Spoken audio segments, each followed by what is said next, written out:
Bu səyahət төбәкнең Татар милли мөхтәрияте һәм Ульяновск өлкәсе мәгариф министрлыгының уртак проекты. Укытучыларның традицион август киңәшмәсе кысаларында узган быелгы бу чараның программасын төзегәндә, аны оештыручылар башлыча укытучылар эшенә кагылышлы файдалы урыннарда булуны максат итеп алганнар. Казанның истәлекле урыннарында без күп тапкырлар булдык инде.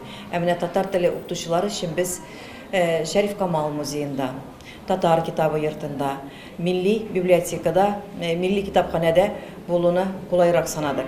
Шуңа күрә программабызга менә бу урыннарга барып чыгуны керттек. Сәмбер укытучыларның беренче очрашу урыны Бөтен дөнья татар конгрессы иде. Конгресс рәисе урынбасары Разил Зиннәтуллин кунакларны конгресс эшчәнлеге белән таныштырды һәм зур еллар дәвамында татар мәгарифен үстерүдә лаеклы өлеш кертүчеләргә конгрессның рәхмәт хатларын тапшырды. Дөрестән дә Ульяновск өлкәсенең милли мәгариф тармагындагы уңышлары күпләргә өлге булып тора. Әйтергә кирәк, Россия Федерациясе төбәкләре арасында Ульяновск өлкәсенең милли татар автономиясе белән мәгариф өлкәсендә алып барыла торган эшчәнлеге бик нык тыгыз элемтәләр белән системага салынган. Һәм без Россия Федерациясе төбәкләренә дә белем оешмаларына, мәгариф җитәкчеләренә һәр вакытта да үрнәк итеп куябыз. Төбәк укытучылары телне укыту белән бергә сыйныфтан тыш чараларны оештыруда да актив катнашалар. Шуларның берсе төбәк ара укучылар өчен уздырылучы Вакил Сагиров укулары дигән фәнни-гамәли конференция. Бу ел укуларның географиясы шул кадәр киңәйде. Татарстанның бик күп районнарыннан киләләр. Шуның исәпкә хәдә әйтәсе килә, Мордовиядан килделәр бу ел, Самара өлкәсеннән, Саратов өлкәсеннән, Чувашия республикасыннан, Пенза өлкәләреннән килделәр. Моннан берничә ел элек Казанда ачылган милли китапханәгә көн саен 2000-нән артык кеше килә. Директор урынбасары Тәбрис Яруллин белдергәнчә, аларның байтагы китап алар өчен генә түгел, заманча җиһазландырылган китапханәне күреп, аның мөмкинлекләре белән якыннан танышыр өчен дә киләләр икән. Аеруча чит төбәкләрдән. Biz kitaplarını 7 штук bir kişiye hem iş atmağa veririz.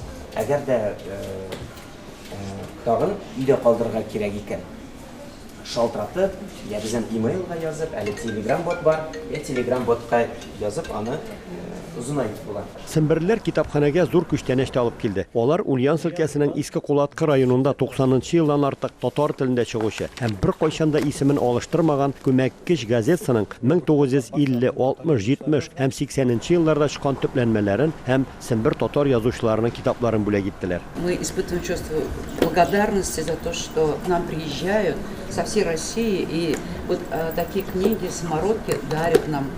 И это действительно пополняет и делает, насыщает нашу библиотеку. Китапханәнең музыкаль залында Ульяновск укытучыларын тагын бер очрашу көтә иде. Бирдә алар Татарстанның халык артисты Римма Ибраһимова белән әңгәмә корды. Җырчы 80-нчы еллар башында бу якларда булган гастрольләре хакында, анда булган кызыклы мизгелләрне искә төшерде. Гостиницалар юк. Тегендә монда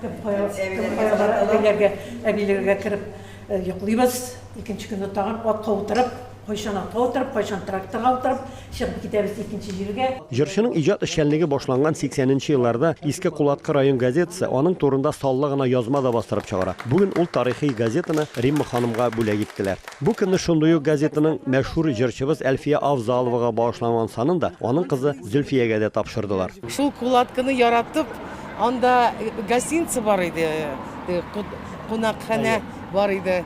Шунда киләләр иде районның главасы, әнине Әлфия апа нәрсә кирәк иде ашарга нитергә, кунак итергә гел чакыра иде. Укытучыларның чираттагы тукталышы Казанның татар китабы йортында һәм татар әдәбияты классигы Шәриф Камалның музей фатирында иде. Фатирда Шәриф Камал 28 елдан 42 елга кадәр яшәгән. Игътибар итсәгез, архитектура саклап калган өлешләрен башта күрсәтеп үзем, чөнки менә түшәмне күрәсезләр, бөтен әйбәт бу олы бер бүлмә булган табыш йорты вакытында.